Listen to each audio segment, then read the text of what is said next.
दोस्तों जीआरएसी स्टॉक में गजब तेजी देखने को मिल रही है। 7% की तेजी अभी फिलहाल यहां पर चल रही है। ये तेजी एक्चुअल में आज के दिन के हाई पर काफी बड़ी थी, 12-15% की तेजी देखने को मिल रही थी, बट उसके बाद यहां पर एक बड़ी गिरावट भी देखने को मिली है। बट फिर भी अगर हम देखें तो अभी ये स्टॉक 7% से ऊपर ट्रेड कर रहा है।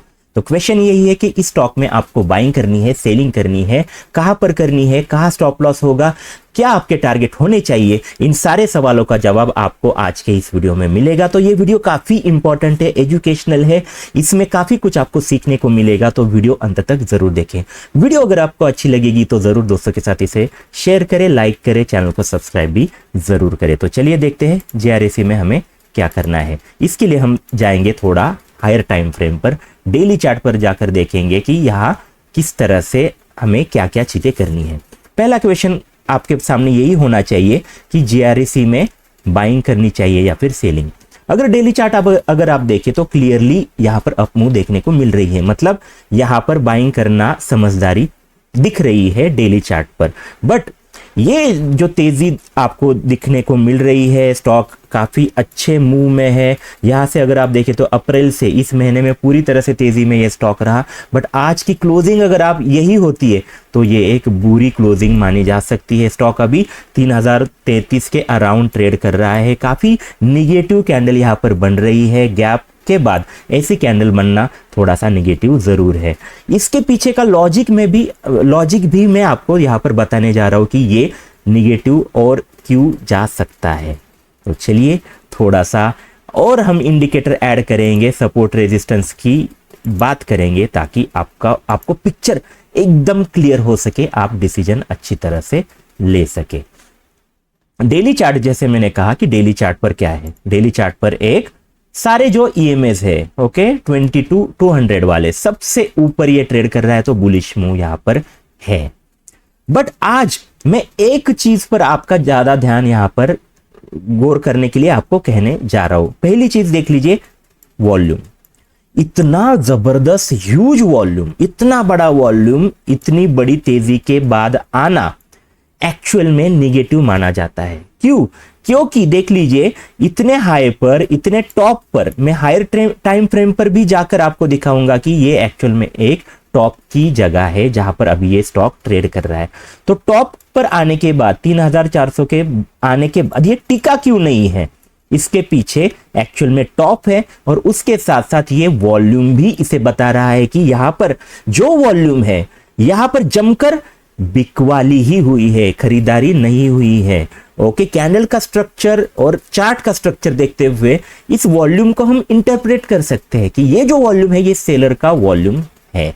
तो बड़ी नेगेटिव चीज यहां पर जीआरएसी स्टॉक में है। स्टॉक 7% ऊपर है आज, बट आपको इसमें सावधान रहना है।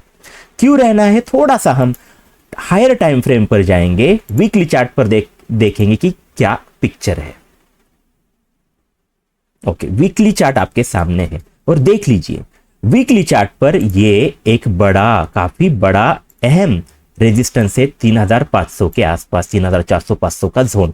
और आज ये जो स्टॉक है ये इसी के ही आसपास जाकर नीचे आया है, मतलब ये एक टॉप की पोजीशन है, टॉप का ये एक्चुअल में एरिया है और वहां से आपको इतनी बड़ी सेलिंग देखने को मिल रही है। एक इंपॉर्टेंट जो रेजिस्टेंस था जो वीकली चार्ट पर था 2900 के अराउंड, वो इसने ब्रेक किया था, बट फिर से प्राइस अभी इसके ही आसपास आती हुई दिख रही है। वॉल्यूम इतने बड़े हैं तो ये पूरा सेलिंग का मामला एक्चुअल में यहां पर बन रहा है। तो अगर आप हमसे पूछे कि आपको क्या करना है इसमें, तो हमारी राय यही होगी कि आपको इसमें सेल के ट्रेड ढूंढने हैं। ओके, ये आधी बात कई बार लोग सुनते हैं और डायरेक्ट सेल कर लेते हैं। दोस्तों ऐसे नहीं है, मैंने बस बता दिया कि कहां पर ज्यादा पॉसिबिलिटी है सही होने की, बट 100% ऐसा ही होगा ऐसे नहीं है। ओके, मैं भी गलत साबित हो सकता हूं। इंपॉर्टेंट चीज ये होती है कि दिशा देखने के बाद आपको पता चला कि सेलिंग करना है, बट कहीं भी करेंगे तो नहीं चलेगा। आपको एक्चुअल में पेशेंस रखना पड़ता है। सही लेवल पर अगर आप ट्रेडिंग करोगे तो ही आपका पैसा बनेगा, आप ट्रेडिंग में सालों साल टिक पाएंगे। अगर आपको टिकना है तो अगली बात ठीक से समझ लीजिए कि आपको सेलिंग करनी है तो कहाँ आप करेंगे। तो सेलिंग की अपॉर्चुनिटी कहाँ मिलेगी ये थोड़ा सा इंपॉर्टेंट है। अभी जो स्टॉक है 3037 के अराउंड है, अभी ये एक इंपॉर्टेंट सपोर्ट साबित होगा। क्या है? 2960 और 2835 ये जो जोन है ये अभी इसके लिए सपोर्ट साबित होगा, है ना। मतलब यहां अगर ऊपर से प्राइस नीचे आती है तो यहां पर आपको बाइंग आती हुई दिख सकती है इस एरिया में। तो आपको सेलिंग कब करनी है? जब ये टूटेगा तभी। 2835 जब टूटेगा आप सेलिंग की पोजीशन बना सकते हैं। एक बड़ी मूव आपको नीचे में मिल सकती है, बड़ा रिस्क रिवॉर्ड रेशो आपको यहां पर मिलेगा। कई बार लोग सोचते कि यार यहां ही सेल कर लेते, ये तो काफी लेट हो गया। ऐसे नहीं होता है दोस्तों। अगर आप नए हो तो आपके लिए ये रूल काफी इंपॉर्टेंट है कि कोई भी कंफर्मेशन आने के बाद ही आप ट्रेड में एंट्री करें तो आपके लिए बेहतर हो सकता है। जो ज्यादा रिस्की ट्रेडर है, जो एक्सपीरियंस ट्रेडर है, वो यहां पर ट्रेड ले सकते हैं क्योंकि उनका मनी मैनेजमेंट काफी सही होता है, साइकोलॉजी सही होती है। तो वो जो स्टॉप लॉस होगा, जो सारी चीजें होगी, जो ये जो ट्रेड है उसका मैनेजमेंट होगा, वो सही तरीके से करते हैं। बट आप नए हो तो ये चीजें आपसे नहीं हो पाएगी। तो आपको क्या करना है? इसके नीचे आने के बाद ही सेलिंग करनी है। यहां आने के बाद भी बड़ी सेलिंग आएगी दोस्तों, आप देख लेना। तो इसीलिए आपका सेफ ट्रेड होगा 2835 के नीचे। तब तक आपको एक्चुअल में कुछ भी नहीं करना है। यहां पर एक अपॉर्चुनिटी आएगी, कौन सी?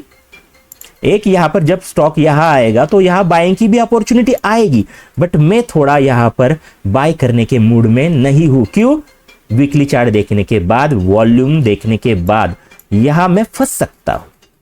ये बस एक प्रेडिक्शन है। चार्ट देखने के बाद यहां से भी प्राइस नीचे आकर ऊपर जा भी सकती है, बट मैं ज्यादा सोच रहा हूं कि ये स्टॉक नीचे ही आ सकता है। तो क्यों इसमें कूदना है? दूसरी जगह जाएंगे, दूसरे स्टॉक में ट्रेड करेंगे, है ना। इसमें ट्रेड करना ऐसे कुछ नहीं है।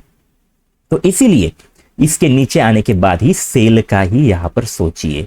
ओके, इतनी बड़ी तेजी के बाद कई बार लोगों ने आपको कहा होगा कि इसमें बाय करिए, बट हमारा जो टेक्निकल एनालिसिस है वो हमें यही कहता है, हमारा एक्सपीरियंस यही बता रहा है कि आप यहां पर सेलिंग का सोचे। मतलब जिन्होंने, मैंने नई एंट्री की बात की, जिन्होंने अभी इसमें बाइंग कर ली है कि किसी ने अगर यहां की होगी 2000 के आसपास या फिर 2500 के आसपास या फिर यहां 2800 के आसपास, तो मेरी राय यही होगी आप इसमें निकलने का सोचे। यहां से फिर आपको एक फिर से जो आपकी बाइंग थी यहां पर ये स्टॉक आ सकता है। मैं गलत भी साबित हो सकता हूं। इसीलिए आपको क्या करना है? आपकी पोजीशन को, आपके ट्रेड को मैनेज करना है। आपका स्टॉप लॉस ट्रेल करते हुए इसमें आपको रहना है। हमारी सलाह तो यही होगी कि आप इससे निकलने का सोचें। तो दोस्तों ये जो वीडियो था इसमें मैंने पूरा पिक्चर आपके सामने रख दिया। इसमें एक्चुअल में रिस्क भी होती है कि ये बताना कि ये करो वो करो, बट हम वो रिस्क लेते हैं। क्यों? क्योंकि हमें पता है कि हमारे जो एनालिसिस होता है वो सही साबित ज्यादातर बार होता है, और गलत भी साबित हो तो छोटा सा स्टॉप लॉस आपको बचा सकता है। तो इस चीज का जरूर ध्यान आप रखिए। तो दोस्तों हम इस तरह से कई सारे वीडियो बना रहे हैं, जैसे कि कई सारे वीडियो हमारे पेज पर अगर आप जाओगे तो आपको कई सारे स्टॉक की डिस्कशन होती हुई दिखेगी, जो रिसेंट में चर्चा में जो स्टॉक्स है, जहां पर हलचल है, जहां पर वॉलेटिलिटी है, वैसे स्टॉक आपको हमारे चैनल पर मिलेंगे। जाइए वहां पर जाके वो भी वीडियो देख लीजिए। तो दोस्तों ये जो वीडियो था ये आपने आखिर तक देखा, इसलिए धन्यवाद। अगर आपको ये वीडियो जेन्युइनली अच्छी लगी होगी तो जरूर इसे लाइक करें, दोस्तों के साथ शेयर करें ताकि उनको भी ये नॉलेज मिले। और अगर आप पहली बार आए हो तो चैनल को सब्सक्राइब भी जरूर करें ताकि आपको ऐसे ही एजुकेशनल वीडियो मिलती रहे। ऐसे ही सेफ ट्रेड करें और हमारे साथ बने रहे। धन्यवाद।